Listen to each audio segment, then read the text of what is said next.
Blood and power, these were the twin obsessions that defined Henry VIII's reign.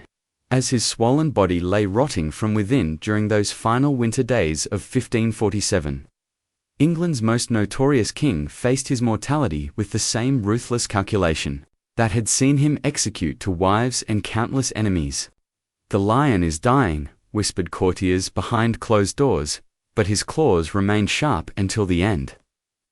The journey to this grotesque finale began decades earlier with a handsome, athletic prince renowned across Europe for his vigor and charm. How did this Renaissance golden boy transform into the monstrous tyrant gasping for breath in the candlelit chambers of Whitehall Palace? The answer lies not just in his infamous marriages, but in a series of medical catastrophes that would twist both his body and mind beyond recognition. By January 1547, Henry was barely recognizable as the man who had once jousted with the finest knights in Christendom. His body had become a battlefield of afflictions, his legs riddled with suppurating ulcers that emitted an odor so foul that courtiers struggled not to vomit in his presence. The king now required mechanical devices to move his enormous bulk, which some accounts suggest had expanded to nearly 400 pounds. His once handsome face had grown distorted and bloated, the eyes sunken deep into flesh that had taken on a sickly, yellow hue. The royal physicians had exhausted their limited arsenal of remedies. Bloodletting herbal concoctions and prayers all proved futile against the cocktail of ailments consuming their sovereign. Most modern historians believe Henry suffered from type 2 diabetes, gout, and possibly osteomyelitis, a painful bone infection that would explain the chronic agony in his legs. More troubling was the king's mental deterioration. His legendary temper had worsened into explosive rage episodes interspersed with periods of confused lethargy. Yet, even as death approached, the politics of succession consumed the royal court. The king's third wife, Jane Seymour, had finally provided him with a male heir, the frail 9-year-old Edward, but powerful factions were already positioning themselves to control the boy after Henry's death. The conservative Catholic faction, led by the Duke of Norfolk, competed against the reformist Protestants under Edward Seymour, the young prince's uncle. Henry, paranoid to the end, was acutely aware of these machinations, signing execution orders even as he struggled to hold a pen. The king's rapidly declining health remained one of the most closely guarded secrets in the realm. Royal proclamations continued to describe Henry as hale and hearty, while reality told a far different story. Those permitted into the royal sick room encountered a macabre scene. The immense royal bed draped in dark fabrics. The sickly sweet smell of decay barely masked by burning incense. And at the center, the mountainous form of a man who had once symbolized the vigor of England itself. Power grabs or even foreign invasion. Cranmer ensured that only the most essential attendants were permitted entry, and each was sworn to absolute silence regarding the monarch's condition. Even Queen Catherine Parr, Henry's sixth and surviving wife, was kept at a distance during certain critical periods. The king drifted in and out of consciousness as January turned to February. During brief periods of lucidity, Henry reportedly expressed growing terror about his imminent judgment before God. The man who had executed 2 wives, countless nobles, and thousands of common subjects, now faced his own mortality with increasing dread. According to one attendant's diary, the king was heard mumbling prayers and begging forgiveness in his sleep. A stark contrast to the unyielding autocrat who had reshaped England's religious landscape through sheer force of will. Court records revealed the extraordinary measures taken to preserve Henry's remaining dignity during these final days. As bodily functions failed, teams of servants worked in shifts to manage the increasingly distasteful tasks of cleaning and moving the massive royal body. The ulcers on his legs had grown so severe that bone was reportedly visible through the necrotic tissue. The stench became so overwhelming that perfumed handkerchiefs became essential accessories for anyone entering the royal chamber. And windows would be flung open despite the winter cold whenever the king lost consciousness. By February 27th, even the elaborate pretense that the king might recover could no longer be maintained within court circles. Archbishop Cranmer was summoned urgently to the royal bedside, as Henry's breathing became increasingly labored. Contemporary accounts describe how the king, unable to speak, was asked to squeeze Cranmer's hand if he placed his faith in Christ. Rather than in the religious ceremonies he had once valued, Henry reportedly squeezed with his remaining strength before slipping into his final coma. A poignant detail often cited by Protestant historians as evidence of a deathbed conversion. The king died before dawn on January 28, 1547. Even in death, Henry's enormous physical presence dominated the royal chamber, his corpse a grotesque monument to excess and suffering. The official cause was recorded simply as natural decay, though modern medical analysis suggests a lethal combination of heart failure, sepsis from infected wounds, and complications from probable type 2 diabetes. More remarkable than the death itself was the extraordinary conspiracy of silence that followed. As the Privy Council suppressed the news for 3 full days while consolidating power around young Edward VI, this delay proved crucial in establishing a smooth transition of power. While Henry's body lay cooling in his chamber, Edward Seymour, Earl of Hertford, and uncle to the new king, moved with ruthless efficiency to secure control. Secret meetings were held, key fortresses secured, and potential rivals neutralized before the power shift. Public announcement of Henry's death on January 31st, when the bells of London finally tolled to mark the monarch's passing. Edward Seymour had already been named Lord Protector and Duke of Somerset, effectively ruling England in his nephew's name. The disposal of Henry's remains presented unique challenges that reveal much about both Tudor funeral practices and the king's physical condition at death. Court records document that the royal corpse began decomposing with alarming speed, likely due to the advanced infections already present. Embalmers worked frantically to prepare the body, removing internal organs and filling the cavities with fragrant herbs and preservatives. Even these experts were reportedly shocked by the state of Henry's internal organs, particularly his diseased liver and engorged heart. Henry's coffin required special construction to accommodate his enormous girth, reportedly measuring nearly twice the width of a standard noble's casket. The weight necessitated a reinforced bier and additional bearers for transport.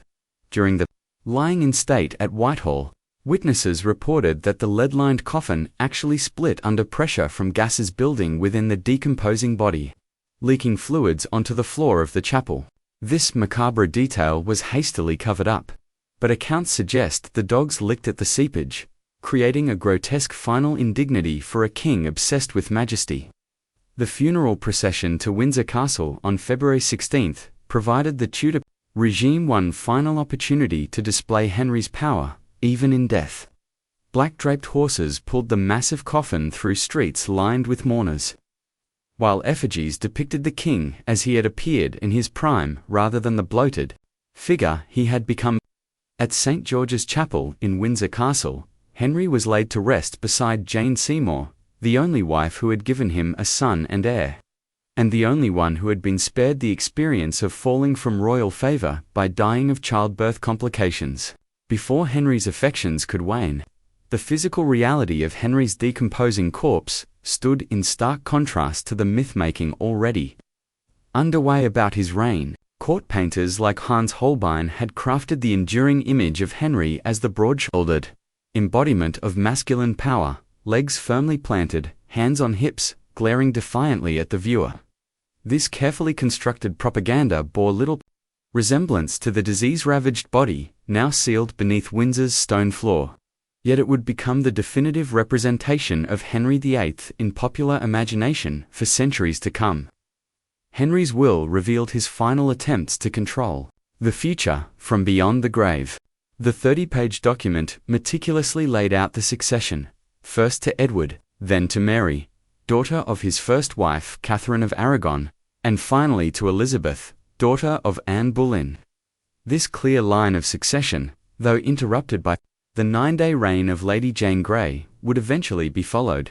Exactly as Henry specified, the king's posthumous grip on England would extend through all 3 of his children, each of whom would rule as Tudor monarchs before the dynasty finally ended with Elizabeth I's death in 1603, More immediately significant were the power arrangements Henry established for Edward's minority.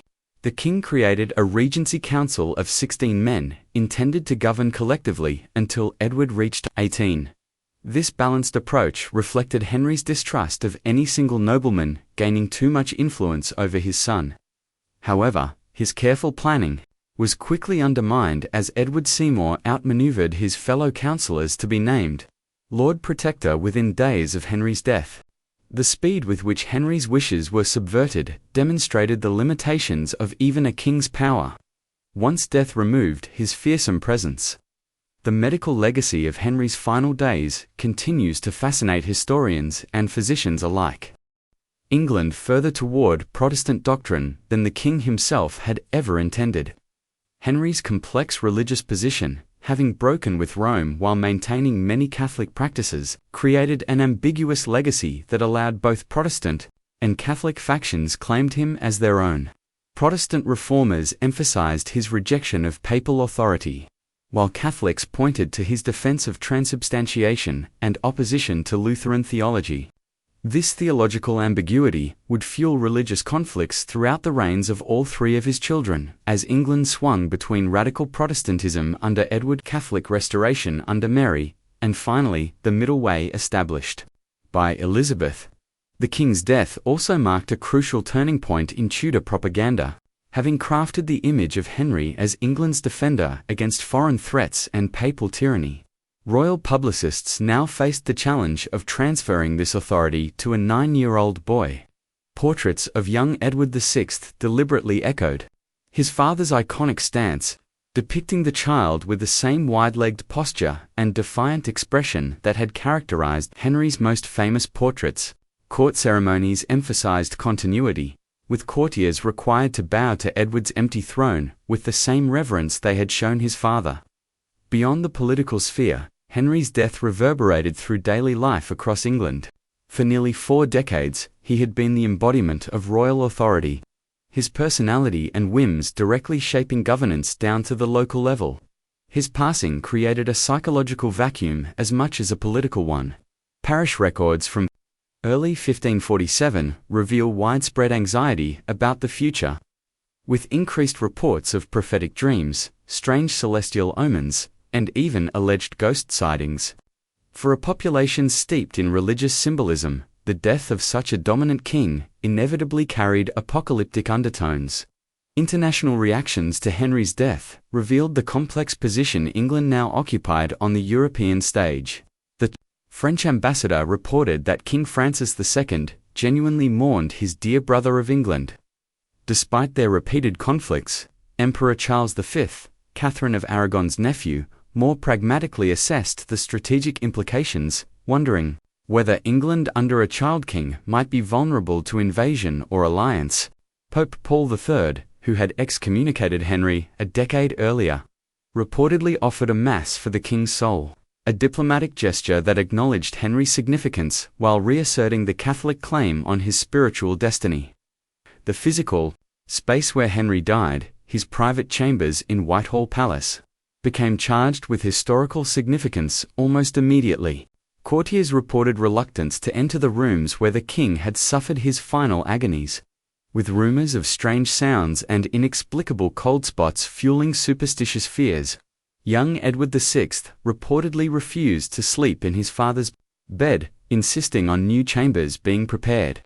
This psychological aftermath reflects the traumatic impact of Henry's death on those who had witnessed his decline, many of whom had devoted their lives to anticipating and satisfying his unpredictable demands. Henry's medical case represents one of history's most well-documented royal deaths, providing valuable insights into Tudor medical practices. His physicians kept detailed records of treatments administered during his final months, records that survived because they were preserved as evidence that everything possible had been done to save the king. These documents reveal an approach combining ancient Galenic medicine with emerging Renaissance techniques, hot cupping to draw out bad humors, herbal preparations based on classical texts, and even early forms of hydrotherapy. The failure of these methods to provide relief demonstrates the limitations faced by even the most advanced medical practitioners of the era. The king's obsession with his posthumous image extended to explicit instructions for his tomb. A massive monument that would dwarf all other royal burial sites in England. Henry commissioned elaborate designs featuring 40 life-sized bronze figures and a towering central structure, topped with an equestrian statue of himself. This gran, his symptoms have been retrospectively diagnosed as evidence of everything from syphilis to scurvy, though the most compelling evidence suggests type 2 diabetes, complicated by chronic osteoporosis. The king's medical records reveal increasingly desperate treatments. From the application of live pigeons, cut in half and placed on his festering wounds, to experimental concoctions of gold and pulverized precious stones. These expensive, but useless, remedies reflect both the limitations of Tudor medicine and the exceptional measures taken for a patient of Henry's status. Perhaps most poignant were the personal effects found in the king's chambers after his death. Among the expected trappings of royal power-jeweled daggers, official seals, and diplomatic correspondence servants discovered a small locked chest containing more intimate items, a miniature portrait of Jane Seymour, a lock of hair believed to be from his mother, Elizabeth of York, and a child's handwritten prayer book possibly belonging to Elizabeth before her mother's execution. These humanizing details offer a glimpse of the man behind the monstrous reputation, suggesting that even as his body and mind deteriorated, Henry maintained some connection to family bonds and personal sentiment.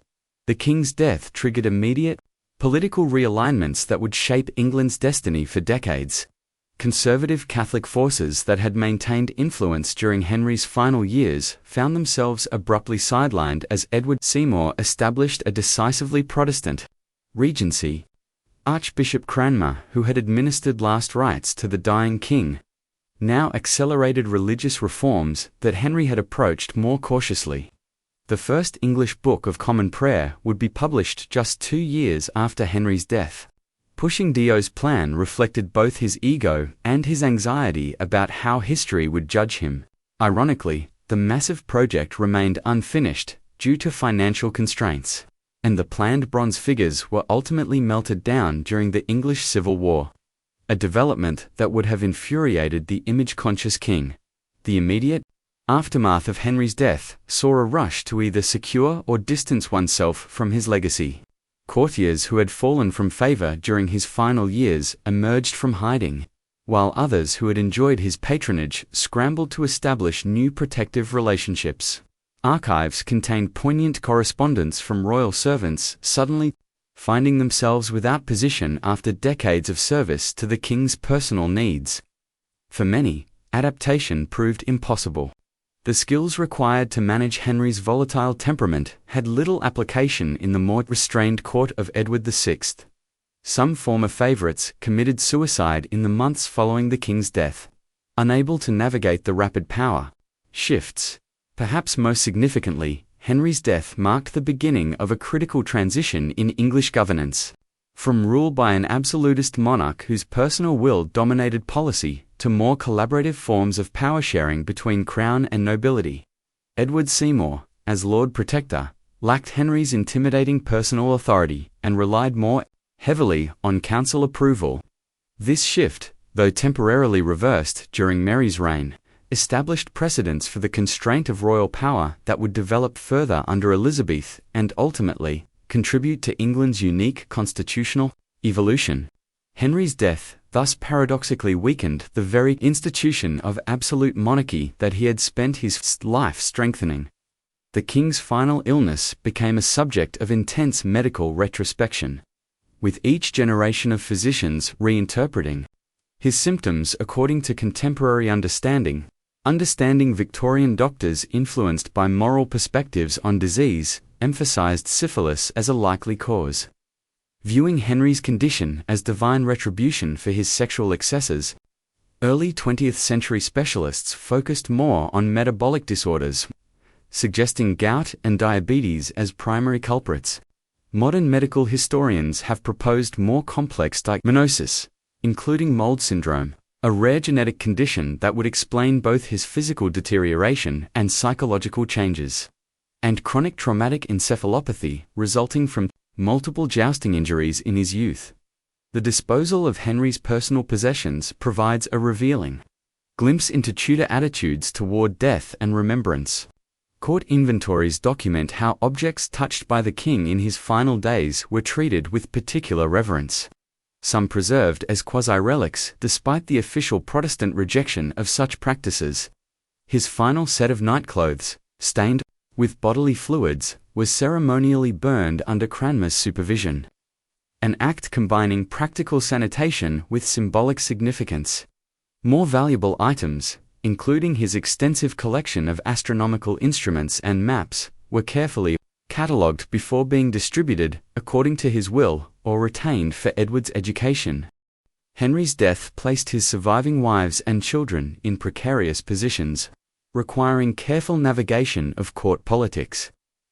Catherine Parr, his widow, maintained a dignified public mourning while privately moving with remarkable speed to marry her true love, Thomas Seymour, a union she had deferred during Henry's lifetime. 9-year-old Edward, now king in name but heavily controlled by his Seymour uncles, recorded his father's death with disturbing detachment in his journal. The emperor's ambassador was commanded to come home on the 4th of January upon the death of the king. My father, whose soul got pardon. The formal, unemotional entry suggests the limited personal relationship between father and son. Meanwhile, Henry's daughters faced their own challenges in the new regime. Mary, at 31, remained a committed Catholic, increasingly alienated by Edward's Protestant reforms. Elizabeth, just 13, had to navigate court life with extraordinary caution. Her position rendered vulnerable by her mother's execution and the lingering questions about her legitimacy. Both princesses would eventually succeed to the throne Henry had promised them. But the path would prove dangerous. Mary narrowly avoiding execution during Wyatt's rebellion and Elizabeth enduring imprisonment in the Tower during her sister's reign. The accounts of Henry's final hours reveal the extraordinary isolation experienced by even the most powerful monarch at the moment of death. Despite being surrounded by physicians, attendants, and courtiers, contemporary records suggest Henry faced his end in essential solitude, separated from others by both his royal status and the uniquely personal nature of death itself. Ranma, attempting spiritual comfort, reportedly received little response beyond that final hand squeeze. The king, who had commanded absolute obedience throughout his realm, found himself ultimately journeying beyond alone. A poignant reminder of mortality's great leveling power.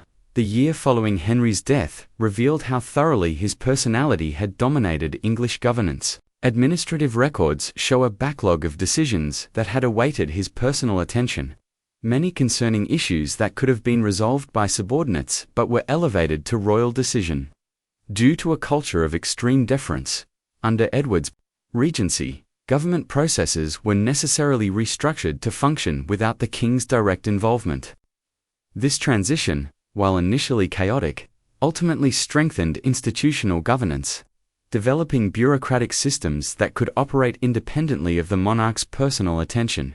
Henry's elaborate funeral procession represented his final appearance in England's public theatre of power. Contemporary accounts describe horses draped in black velvet, heralds bearing ceremonial weapons, and a life-sized wax effigy of the king in full regalia atop his coffin. The artificial body substituted for the decaying natural one concealed beneath. This procession travelled from London to Windsor over several days, allowing thousands of subjects to witness this last manifestation of Tudor majesty. The careful choreography reflected deep anxiety about political transition, using ritual to reinforce the message that while the king might die, the monarchy endured. Court physicians who had failed to save the king faced uncertain fates in the aftermath. Medical records show some quickly securing positions with other noble families, while others faced professional ostracism for their association with Henry's unsuccessful treatment. Dr. Thomas Wendy, who had been brave enough to inform Henry of his impending death when others dared not, parlayed this demonstration of courage into continued royal service under Edward VI. The king's apothecaries faced particular scrutiny.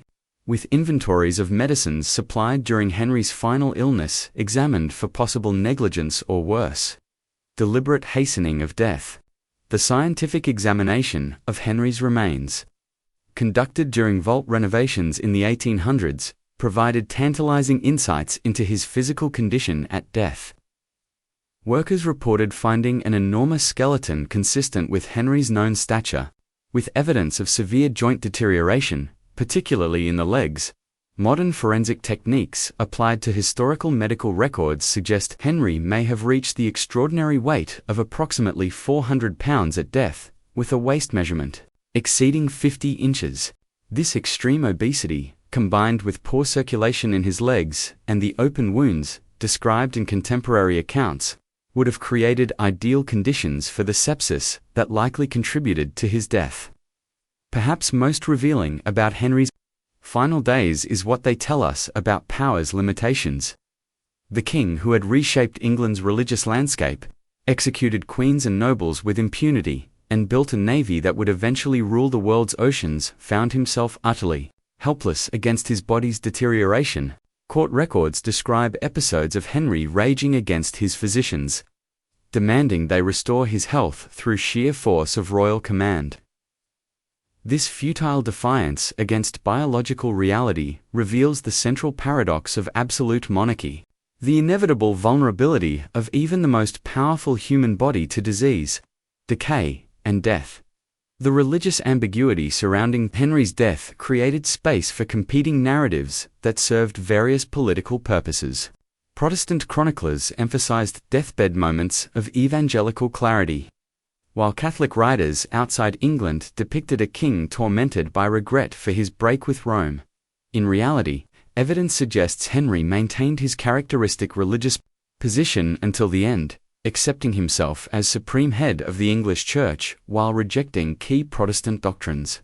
This complex theological stance, essentially Catholic in ceremony but rejecting papal authority, reflected the king's lifelong tendency to reshape institutions around his personal needs rather than conform to external standards. The economic consequences of Henry's death extended far beyond court circles.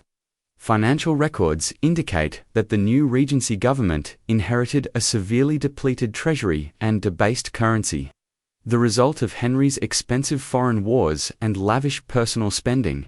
By some estimates, Henry spent the modern equivalent of 200 million on palaces alone during his reign. This financial crisis forced Edward Seymour to continue Henry's controversial policy of selling monastic lands, accelerating one of the largest transfers of property ownership in English history. The economic ripples of Henry's extravagance would contribute to inflation and social unrest. Throughout his children's reigns, Henry's physical decline served as a potent metaphor for contemporary observers, many of whom viewed the king's body as symbolic of the nation itself. Just as medieval political theory had presented the monarch as the head of the body politic, Tudor writers interpreted Henry's decaying flesh as emblematic of deeper corruption within the realm. Surviving sermons from 1547 show preachers drawing explicit parallels between the king's infected legs and perceived moral rot in English society. This symbolic reading gained political utility during Edward's reign, as reformers argued that just as Henry's body had required radical intervention, so too did England's religious practices need purification. The final days of Henry VIII represent a unique moment where medieval and early modern concepts of kingship collided. On one hand, the elaborate death rituals concerned with proper burial and anxiety about succession. Sion reflected ancient patterns of royal death dating back centuries. On the other hand, the detailed medical records, legal precision of Henry's will, and institutional continuity of government represented more modern approaches to state power.